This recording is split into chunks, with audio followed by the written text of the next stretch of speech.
First on Reporter again. Operation നംകോറിന്റെ ഭാഗമായി കൊച്ചിയിൽ പിടിച്ച ഫസ്റ്റ് ഓണർ വാഹനം മൂവാറ്റുപുഴ സ്വദേശി മാഹിൻ അൻസാരിയുടേത്. ചോദ്യം ചെയ്യലിന് ഹാജരാകാൻ മാഹിന് സമൻസ് നൽകി.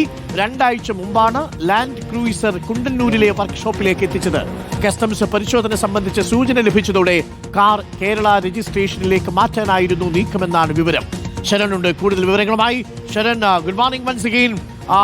RC ബുക്ക് വ്യാജമാണെന്ന് നമ്മൾ നേരത്തെ റിപ്പോർട്ട് ചെയ്തിരുന്നു.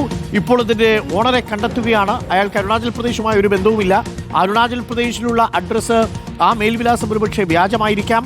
നമ്മൾ നേരത്തെ പറഞ്ഞതുപോലെ ഇപ്പോൾ ആ ഫസ്റ്റ് ഓണറിനെ നമ്മൾ കണ്ടെത്തിയിരിക്കുന്നു, കസ്റ്റംസ് കണ്ടെത്തിയിരിക്കുന്നു. ആരാണ് ഇയാൾ? എന്തായിരുന്നു നീക്കം?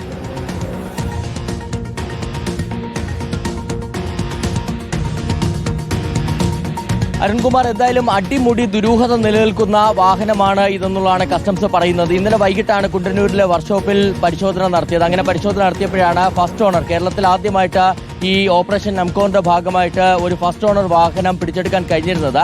അതിന്റെ ഓണറിനെ പരിശോധിച്ചു. അതിനു മുമ്പായിട്ട് കസ്റ്റംസ് കണ്ടെത്തിയിരുന്നത് ഇത് 92 മോഡൽ ലാൻഡ് ക്രൂയിസർ വാഹനമാണെന്നുള്ളതാണ്. ഒപ്പം തന്നെ ഈ ഓണറെ കണ്ടെത്താനുള്ള ശ്രമം നടത്തിയിരുന്നു. അങ്ങനെ സൈറ്റിൽ പരിശോധിച്ചപ്പോഴാണ് ഇത് അസം സ്വദേശിയായ മാഹിൻ എന്ന ആളുടെ പേരിലാണ് ഇത് രജിസ്റ്റർ ചെയ്തതെന്നുള്ളത് കണ്ടെത്തിയത്. പിന്നീട് കസ്റ്റംസ് അന്വേഷണം നടത്തിയപ്പോഴേക്കും അത്തരത്തിലൊരാളില്ല എന്നുള്ളത് സ്ഥിരീകരിക്കുകയായിരുന്നു. പിന്നീട് ഈ വാഹനം വർക്ക്ഷോപ്പിലേക്ക് കൊണ്ടുവന്ന ആളെ കേന്ദ്രീകരിച്ച് അന്വേഷണം നടക്കുന്നത്. അങ്ങനെ അയാളെ ബന്ധപ്പെട്ടപ്പോഴാണ് ഇതിന്റെ യാഥാർത്ഥ്യം പുറത്തായിരിക്കുന്നത്. മൂവാറ്റുപുഴ സ്വദേശിയായ മാഹിനാണ് ഈ വാഹനം കൊടുത്തുവിട്ടെന്നുള്ളതാണ് ഇയാൾ കസ്റ്റംസിനോട് പറഞ്ഞിരിക്കുന്നത്. ഇതിന്റെ അടിസ്ഥാനത്തിലാണ് മാഹിനെ ചോദ്യം ചെയ്യലിന് ഹാജരാകാൻ നിർദ്ദേശിച്ചുകൊണ്ടുള്ള സമൻസ് കസ്റ്റംസ് നൽകിയിരിക്കുന്നത്. മറ്റൊരു വളരെ പ്രധാനപ്പെട്ട കണ്ടെത്തൽ, 2 ആഴ്ച മുമ്പാണ് ഈ ലാൻഡ് ക്രൂയിസർ വാഹനം കുണ്ടന്നൂരിലെ വർക്ക്ഷോപ്പിലേക്ക് കൊണ്ടിടുന്നത്. അത് പ്രധാനമായും വർക്ക്ഷോപ്പ് ആളുകളോട് പറഞ്ഞിരുന്നത് ഇതിന്റെ നിറമാറ്റം വരുത്തണമെന്നുള്ളതാണ്. വെള്ളക്കാറാണ്, ആ വെള്ളക്കാറ് ബ്ലാക്ക് ആക്കി മാറ്റണമെന്നുള്ള ആവശ്യമാണ് അവർ മുന്നോട്ട് വച്ചിരുന്നത്. ഇതോടൊപ്പം തന്നെ അത് കേരള രജിസ്ട്രേഷനിലേക്ക് മാറ്റാനുള്ള ശ്രമം കൂടിയായിരുന്നു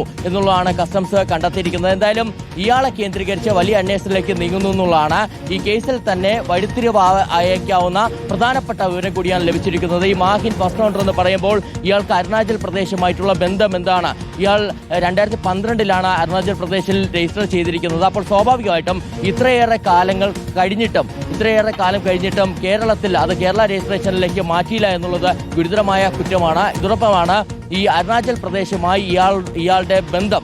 ഇയാൾക്ക് ഏതെങ്കിലും വിധത്തിൽ കോയമ്പത്തൂർ സംഘവുമായിട്ട്, അതായത് ഈ ഭൂട്ടാനിൽ നിന്ന് നികുതി വെട്ടിച്ച് വാഹനങ്ങൾ കടത്തുന്നതിന് പിന്നിൽ കോയമ്പത്തൂർ സംഘമാണെന്ന് കണ്ടെത്തിയിരുന്നു. ആ കോയമ്പത്തൂർ സംഘത്തിലെ അംഗമാണോ ഇയാളെന്നടക്കമുള്ള കാര്യങ്ങളിൽ വ്യക്തത വരുത്താനുള്ള അന്വേഷണമാണ് നടക്കുക. അതിൽ ഏറ്റവും പ്രധാനപ്പെട്ടത് ഈ മാഹിന്റെ ചോദ്യം ചെയ്യലാണ്. വൈകാതെ തന്നെ മാഹിന്റെ ചോദ്യം ചെയ്യൽ നടക്കും. ഓക്കേ.